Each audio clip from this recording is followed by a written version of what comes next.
A causa secreta, Machado de Assis. Garcia em pé mirava e estalava as unhas. Fortunato, na cadeira de balanço, olhava para o teto. Maria Luísa, perto da janela, concluía um trabalho de agulha. Havia já 5 minutos que nenhum deles dizia nada. Tinham falado do dia, que estivera excelente, de Catumbi, onde morava o casal Fortunato, e de uma casa de saúde que adiante se explicará. Como os 3 personagens aqui presentes estão agora mortos e enterrados, tempo é de contar a história sem rebuço. Tinham falado também de outra coisa, além daqueles 3, coisa tão feia e grave que não lhes deixou muito gosto para tratar do dia, do bairro e da casa de saúde. Toda a conversação a este respeito foi constrangida. Agora mesmo os dedos de Maria Luísa parecem ainda trêmulos, ao passo que há no rosto de Garcia uma expressão de severidade que lhe não é habitual. Em verdade, o que se passou foi de tal natureza que para fazer entender é preciso remontar à origem da situação. Garcia tinha se formado em medicina no ano anterior, 1861. No de 1860, estando ainda na escola, encontrou-se com Fortunato, pela primeira vez, à porta da Santa Casa. Entrava quando o outro saía. Fez-lhe impressão a figura, mas ainda assim tê-la-ia esquecido, se não fosse o segundo encontro poucos dias depois. Morava na rua de Dom Manuel. Uma de suas raras distrações era ir ao Teatro de São Januário, que ficava perto. Entre essa rua e a praia, ia 1 ou 2 vezes por mês. E nunca achava acima de 40 pessoas. Só os mais intrépidos ousavam estender os passos até aquele recanto da cidade. Uma noite, estando nas cadeiras, apareceu ali Fortunato e sentou-se ao pé dele. A peça era um dramalhão cozido a facadas, ouriçado de imprecações e remorsos, mas Fortunato ouviu-a com singular interesse. Nos lances dolorosos, a atenção dele redobrava. Os olhos iam avidamente de um personagem a outro, a tal ponto que o estudante suspeitou haver na peça reminiscências pessoais do vizinho. No fim do drama veio uma farsa, mas Fortunato não esperou por ela e saiu. Garcia saiu atrás dele. Fortunato foi pelo Beco do Cotovelo, Rua de São José, até o Largo da Carioca. Ia devagar, cabisbaixo, parando às vezes para dar uma bengalada em algum cão que dormia. O cão ficava ganindo e ele ia andando. No Largo da Carioca entrou num tílburi e seguiu para os lados da Praça da Constituição. Garcia voltou para casa sem saber mais nada. Decorreram algumas semanas. Uma noite, eram 9 horas, estava em casa quando ouviu o rumor de vozes na escada. Desceu logo do sótão onde morava, ao primeiro andar, onde vivia um empregado do arsenal de guerra. Era este que alguns homens conduziam, escada acima, ensanguentado. O preto que o servia acudiu a abrir a porta. O homem gemia, as vozes eram confusas, a luz pouca.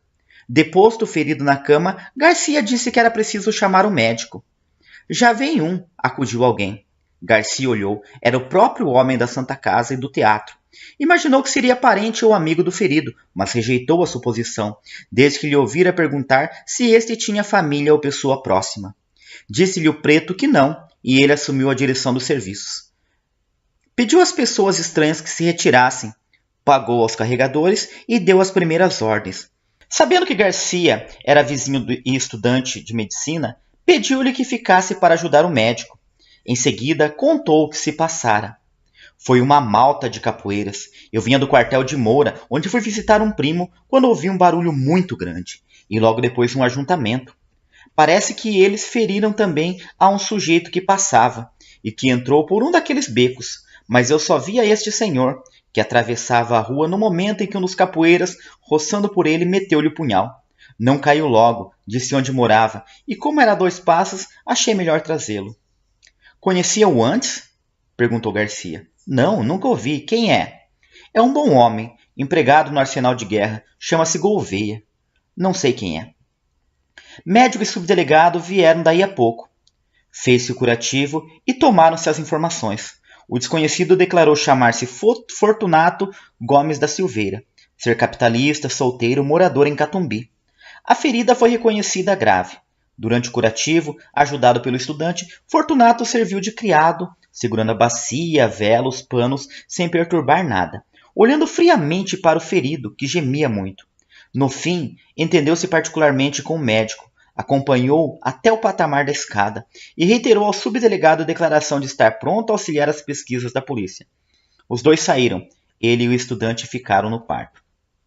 Garcia estava atônito. Olhou para ele, viu-o sentar-se tranquilamente, estirar as pernas, meter as mãos nas algibeiras das calças e fitar os olhos no ferido. Os olhos eram claros, cor de chumbo, moviam-se devagar e tinham a expressão dura, seca e fria. Cara magra e pálida, uma tira estreita de barba por baixo do queixo, e de uma têmpora a outra curta, ruiva e rara. Teria 40 anos. De quando em quando, voltava-se para o estudante e perguntava alguma coisa acerca do ferido. Mas tornava logo a olhar para ele, enquanto o rapaz lhe dava a resposta. A sensação que o estudante recebia era de repulsa, ao mesmo tempo que de curiosidade.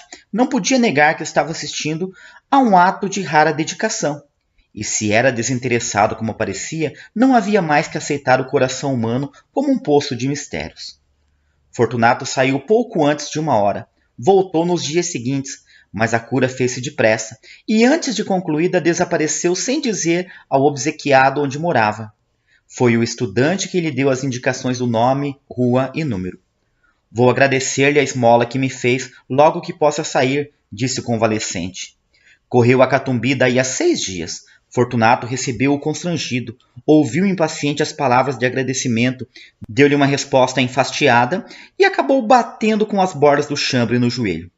Gouveia, defronte dele, sentado e calado, alisava o chapéu com os dedos, levantando os olhos de quando em quando, sem achar mais nada que dizer. No fim de 10 minutos pediu licença para sair e saiu. Cuidado com os capoeiras, disse-lhe o dono da casa, rindo-se. O pobre diabo saiu de lá mortificado, humilhado, mastigando a custo o desdém, forcejando por esquecê-lo, explicá-lo ou perdoá-lo, para que no coração só ficasse a memória do benefício. Mas o esforço era vão. O ressentimento, hóspede novo e exclusivo, entrou e pôs fora o benefício, de tal modo que o desgraçado não teve mais que trepar a cabeça e refugiar-se ali, como uma simples ideia. Foi assim que o próprio benfeitor insinuou a este homem o sentimento da ingratidão. Tudo isso assombrou Garcia. Este moço possuía em germe a faculdade de decifrar os homens, de decompor os caracteres. Tinha o amor da análise. E sentia o regalo, que dizia ser supremo, de penetrar muitas camadas morais até apalpar o segredo de um organismo. Picado de curiosidade, lembrou-se de ir ter com o homem de Catumbi, mas advertiu que nem recebera dele o oferecimento formal da casa. Quando menos, era-lhe preciso um pretexto, e não achou nenhum. Tempos depois, estando já formado e morando na rua de Mata-Cavalos, perto da do Conde, encontrou Fortunato em uma gôndola. Encontrou-o ainda outras vezes, e a frequência trouxe a familiaridade. Um dia, Fortunato convidou-o a ir visitá-lo ali perto, em Catumbi. Sabe que estou cansado? Não sabia. Casei-me há 4 meses. Podia dizer 4 dias. Vai jantar conosco domingo. Domingo? Não esteja forjando desculpas. Não admito desculpas. Vá domingo. Garcia foi lá domingo. Fortunato deu-lhe um bom jantar, bons charutos e boa palestra, em companhia da senhora, que era interessante. A figura dele não mudara. Os olhos eram as mesmas chapas de estanho, duras e frias. As outras feições não eram mais atraentes que dantes. Os obséquios, porém, se não resgatavam a natureza, davam alguma compensação, e não era pouco. Maria Luísa é que possuía ambos os feitiços, pessoa e modos. Era esbelta, airosa, olhos meigos e submissos. Tinha 25 anos e parecia não passar de 19. Garcia, a segunda vez que foi lá, percebeu que entre eles havia alguma dissonância de caracteres, pouca ou nenhuma afinidade moral, e da parte da mulher para com o marido uns modos que transcendiam o respeito e confinavam na resignação e no temor. Um dia, estando os 3 juntos, perguntou Garcia a Maria Luísa se tivera notícia das circunstâncias em que ele conhecera o marido. Não, respondeu a moça. Vai ouvir uma ação bonita. Não vale a pena, interrompeu Fortunato. A senhora vai ver se vale a pena, insistiu o médico. Contou o caso da rua de Dom Manuel. A moça ouviu, espantada, insensivelmente estendeu a mão e apertou o pulso ao marido, risonha e agradecida, como se acabasse de descobrir-lhe o coração. Fortunato sacudia os ombros, mas não ouvia com indiferença. No fim, contou ele próprio a visita que o ferido lhe fez. com todos os pormenores da figura, dos gestos, das palavras atadas, dos silêncios, em suma, um estúrdio. E ria muito ao contá-la. Não era o riso da dobrez, a dobrez é evasiva e oblíqua. O riso era jovial e franco. Singular homem, pensou Garcia. Maria Luísa ficou desconsolada com a zombaria do marido, mas o médico restituiu-lhe a satisfação anterior, voltando a referir a dedicação deste e as suas raras qualidades de enfermeiro. Tão bom enfermeiro, concluiu ele, que se algum dia fundar uma casa de saúde, irei convidá-lo. Valeu? Perguntou Fortunato. Valeu o quê? Vamos fundar uma casa de saúde? Não vale nada, estou brincando. Podia-se fazer alguma coisa, e para o senhor que começa a clínica, acho que seria bem bom. Tenho justamente uma casa que vai vagar e serve. Garcia recusou nesse e no dia seguinte, mas a ideia tinha se metido na cabeça ao outro, e não foi possível recuar mais. Na verdade, era uma boa estreia para ele, e podia vir a ser um bom negócio para ambos. Aceitou finalmente daí a dias, e foi uma desilusão para Maria Luísa. Criatura nervosa e frágil, padecia só com a ideia de que o marido tivesse de viver em contato com enfermidades humanas, mas não ousou opor-se-lhe, e curvou a cabeça. O plano fez-se e cumpriu-se depressa. Verdade é que Fortunato não curou de mais nada, nem então, nem depois. Aberta a casa, foi ele o próprio administrador e chefe dos enfermeiros. Examinava tudo, ordenava tudo, compras e caldos, drogas e contas. Garcia pôde então observar que a dedicação ao ferido da rua Dom Manuel não era um caso fortuito, mas assentava na própria natureza deste homem. Via-o servir como nenhum dos fâmulos. Não recuava diante de nada, não conhecia moléstia aflitiva ou repelente e estava sempre pronto para tudo, a qualquer hora do dia ou da noite. Toda a gente pasmava e aplaudia. Fortunato estudava, acompanhava as operações e nenhum outro curava os cáusticos. Tenho muita fé nos cáusticos, dizia ele. A comunhão dos interesses apertou os laços da intimidade. Garcia tornou-se familiar na casa. Ali jantava quase todos os dias. Ali observava a pessoa e a vida de Maria Luísa, cuja solidão moral era evidente. E a solidão como que lhe duplicava o encanto. Garcia começou a sentir que alguma coisa o agitava. Quando ela aparecia, quando falava, quando trabalhava calada ao canto da janela ou tocava ao piano umas músicas tristes. Manso e manso, entrou-lhe o amor no coração. Quando deu por ele, quis expeli-lo, para que entre ele e Fortunato não houvesse outro laço que o da amizade, mas não pôde. Pôde apenas trancá-lo. Maria Luísa compreendeu ambas as coisas, a afeição e o silêncio, mas não se deu por achada.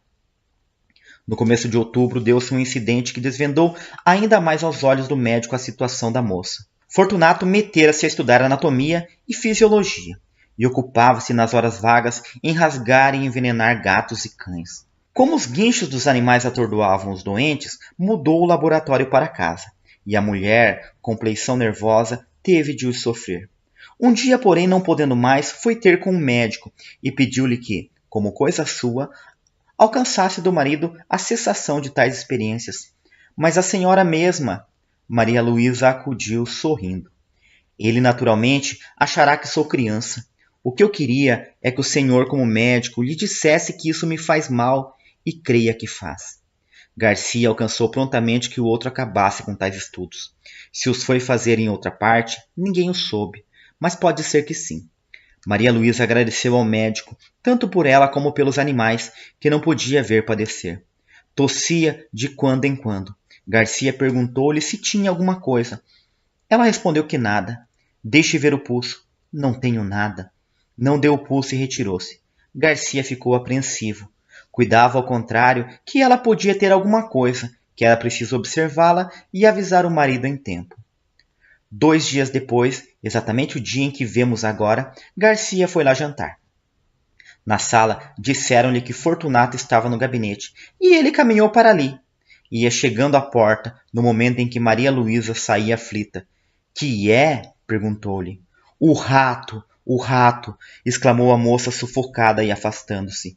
Garcia lembrou-se que na véspera ouvira ao Fortunato queixar-se de um rato, que lhe levara um papel importante, mas estava longe de esperar o que viu.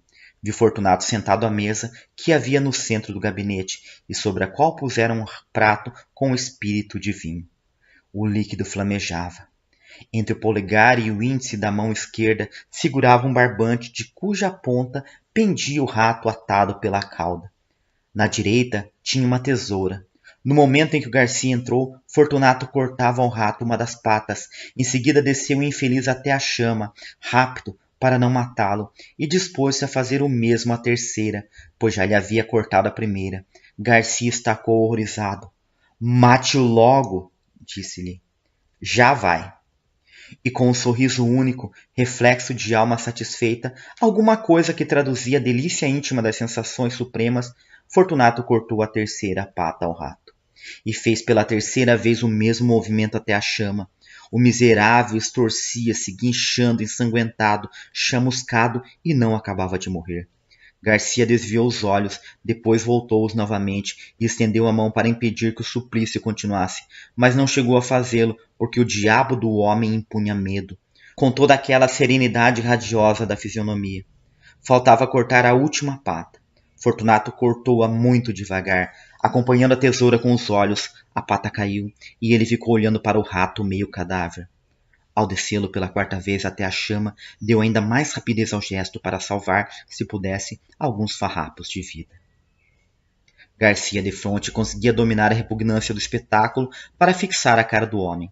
Nem raiva, nem ódio, tão somente um vasto prazer, quieto e profundo, como daria a outro a audição de uma bela sonata ou a vista de uma estátua divina. Alguma coisa parecida com a pura sensação estética. Pareceu-lhe, e era verdade, que Fortunato havia-o inteiramente esquecido. Isto posto, não estaria fingindo, e devia ser aquilo mesmo. A chama ia morrendo. O rato podia ser que tivesse ainda um resíduo de vida, sombra de sombra. Fortunato aproveitou para cortar-lhe o focinho e pela última vez chegar a carne ao fogo. Afinal, deixou cair o cadáver no prato e arredou de si toda essa mistura de chamusco e sangue. Ao levantar-se, deu com o médico e teve um sobressalto. Então mostrou-se enraivecido contra o animal que lhe comera o papel, mas a cólera evidentemente era fingida. Castiga sem raiva, pensou o médico, pela necessidade de achar uma sensação de prazer, que só a dor alheia lhe pode dar. É o segredo deste homem. Fortunato encareceu a importância do papel, a perda que lhe trazia. Perda de tempo, é certo, mas o tempo agora era-lhe preciosíssimo. Garcia ouvia só, sem dizer nada, nem lhe dar crédito. Relembrava os atos dele, graves e leves, achava a mesma explicação para todos, era a mesma troca das teclas de sensibilidade, um diletantismo sui generis, uma redução de Calígula. Quando Maria Luísa voltou ao gabinete daí a pouco, o marido foi ter com ela, rindo, pegou-lhe nas mãos e falou-lhe mansamente. Fracalhona. E voltando-se para o médico. Há de crer que quase desmaiou? Maria Luísa defendeu-se a medo. Disse que era nervosa e mulher. Depois foi sentar-se à janela com as suas lãs e agulhas, e os dedos ainda trêmulos, tal qual a vimos no começo desta história. Hão de lembrar-se que, depois de terem falado de outras coisas, ficaram calados os três, o marido sentado e olhando para o teto, o médico estalando as unhas. Pouco depois foram jantar, mas o jantar não foi alegre. Maria Luísa cismava e tossia. O médico indagava de si mesmo se ela não estaria exposta a algum excesso na companhia de tal homem. Era apenas possível, mas o amor trocou-lhe a possibilidade em certeza. Tremeu por ela e cuidou de os vigiar. Ela tossia, tossia, e não se passou muito tempo que a moléstia não tirasse a máscara. Era a tísica, velha dama insaciável, que chupa a vida toda até deixar um bagaço de ossos. Fortunato recebeu a notícia como um golpe. Amava deveras a mulher, a seu modo. Estava acostumado com ela. Custava-lhe perdê-la. Não poupou esforços, médicos, remédios, ares, todos os recursos e todos os paliativos. Mas foi tudo em vão. A doença era mortal. Nos últimos dias, em presença dos tormentos supremos da moça, a índole do marido subjugou qualquer outra afeição. Não a deixou mais. Fitou o olho baço e frio naquela decomposição lenta e dolorosa da vida. Bebeu uma a uma as aflições da bela criatura, agora magra e transparente, devorada de febre e minada de morte. Egoísmo aspérrimo, faminto de sensações, não lhe perdoou um só minuto de agonia, nem lhe os pagou com uma só lágrima, pública ou íntima. Só quando ela expirou é que ele ficou aturdido. Voltando a si, viu que estava outra vez só.